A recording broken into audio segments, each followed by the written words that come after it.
자, 여러분 안녕하세요. 짱박사 경제학의 짱박사입니다.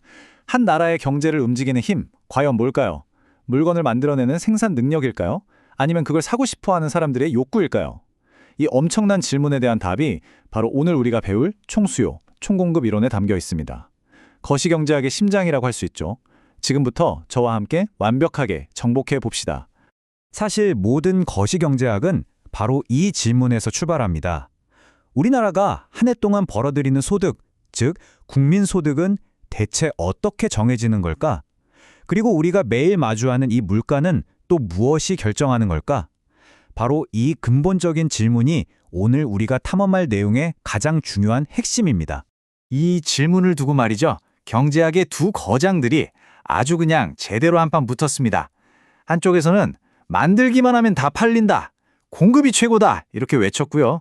다른 한쪽에서는 아니지. 사람들이 사줘야 경제가 돌아가는 거다. 수요가 먼저다. 라고 맞섰죠. 자, 이 팽팽한 논쟁이 어떻게 흘러가는지 우리 같이 한번 따라가 보겠습니다.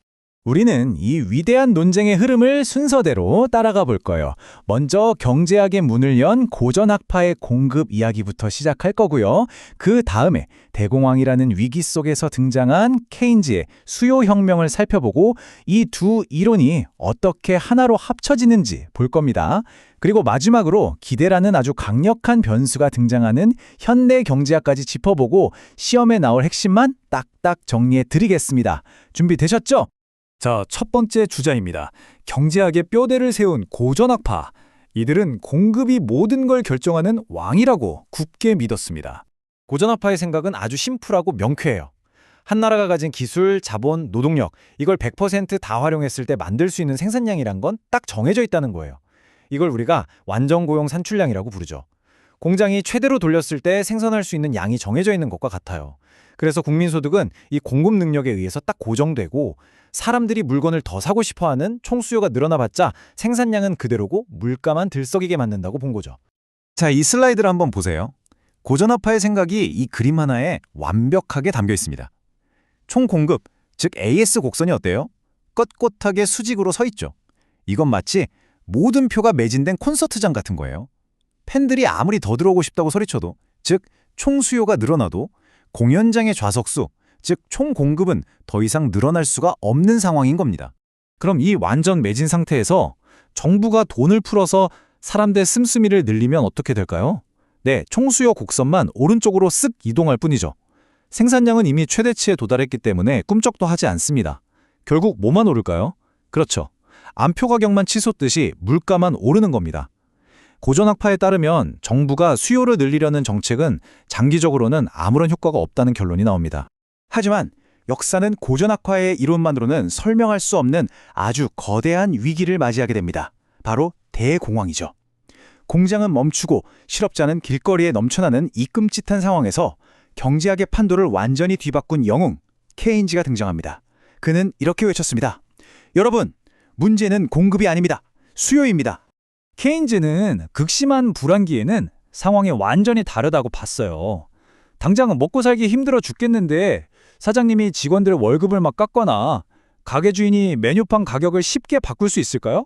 어렵죠. 이렇게 가격이 잘 변하지 않는 경직적인, 단기적인 상황에서는 경제의 운명은 전적으로 사람들이 얼마나 지갑을 여는지, 즉 총수요에 달려있다고 주장했습니다. 바로 이 슬라이드가 케인즈의 생각을 아주 기가 막히게 보여줍니다. 이번엔 총공급 곡선이 어때요? 수평이죠. 이건 마치 손님이 뜸한 날의 식당을 생각하시면 딱 맞아요. 손님이 좀 더 온다고 해서, 즉 수요가 늘어도 굳이 메뉴판 가격을 올릴 필요 없이 얼마든지 음식을 더 만들어서 내어줄 수 있는 그런 여유 있는 상황인 거죠. 그렇기 때문에 이 한가한 식당 같은 상황에서는 정부가 나서서 돈을 풀어 수요를 늘려주면 어떻게 될까요? 물가는 그대로인데 생산과 고용이 직접적으로 쭉쭉 늘어나는 겁니다. 고전학파의 주장과는 완전 정반대죠. 정부의 적극적인 개입이 죽어가는 경제를 살리는 강력한 처방전이 될 수 있다는 겁니다. 자, 그럼 고전학파가 맞을까요? 케인즈가 맞을까요? 정답은 둘 다 맞다입니다. 언제 보느냐에 따라 다른 거죠. 경제를 길게 장기적인 관점에서 보느냐 아니면 당장의 위기를 보는 단기적인 관점에서 보느냐의 차이인 거예요. 자, 그럼 이제 이 두 이론을 합쳐서 하나의 큰 그림으로 만들어 보겠습니다. 마치 퍼즐 조각을 맞추는 것 같아요. 경제가 아주 힘든 불황기를 설명하는 케인즈의 수평선 부분과 경제가 최대치로 쌩쌩 돌아가는 완전 고용 상태를 설명하는 고전학파의 수직성 부분을 합치면 훨씬 더 현실적인 총 공급 곡선이 짜잔 하고 완성되는 거죠.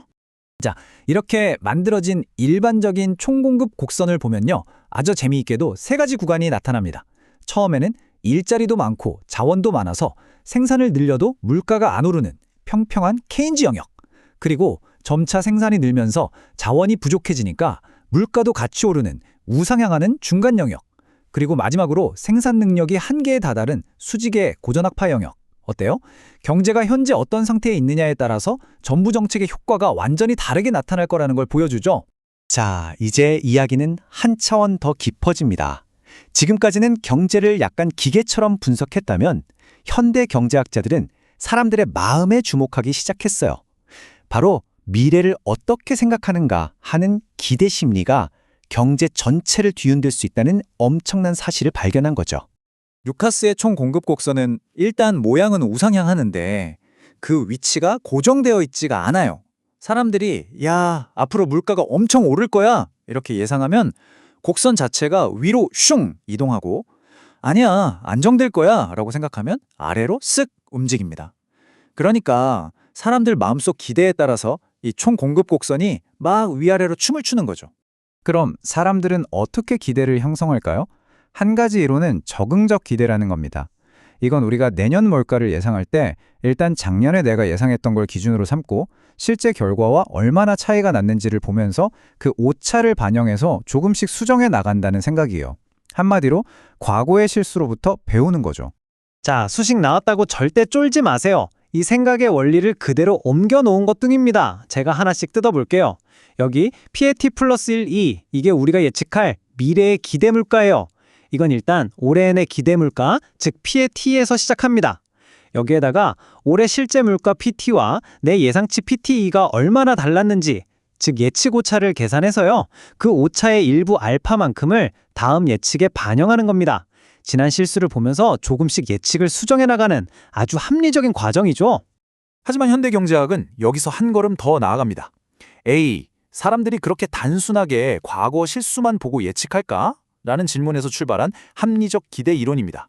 이 이론은 사람들이 과거 데이터만 보는 게 아니라 현재 내가 얻을 수 있는 모든 정보, 예를 들어 정부가 무슨 정책을 발표했더라, 국제 유가가 어떻다더라, 이런 최신 뉴스까지 전부 다 활용해서 훨씬 더 영리하게 미래를 예측한다고 봅니다.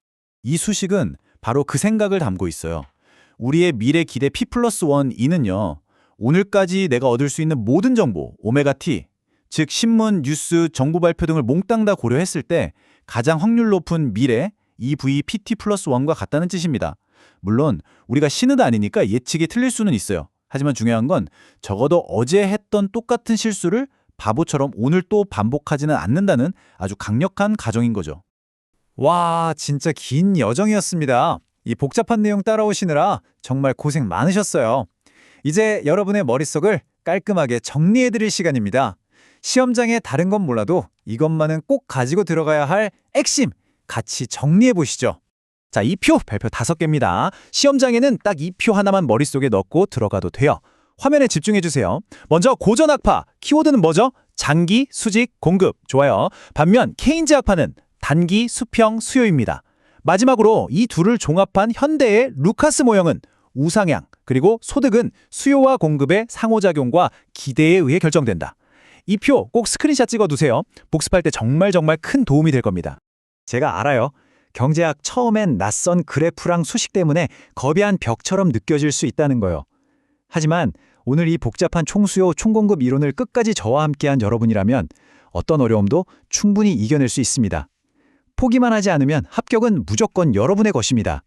제가 이 짱 박사가 여러분이 합격하는 그날까지 든든하게 옆에서 함께하겠습니다. 힘내세요.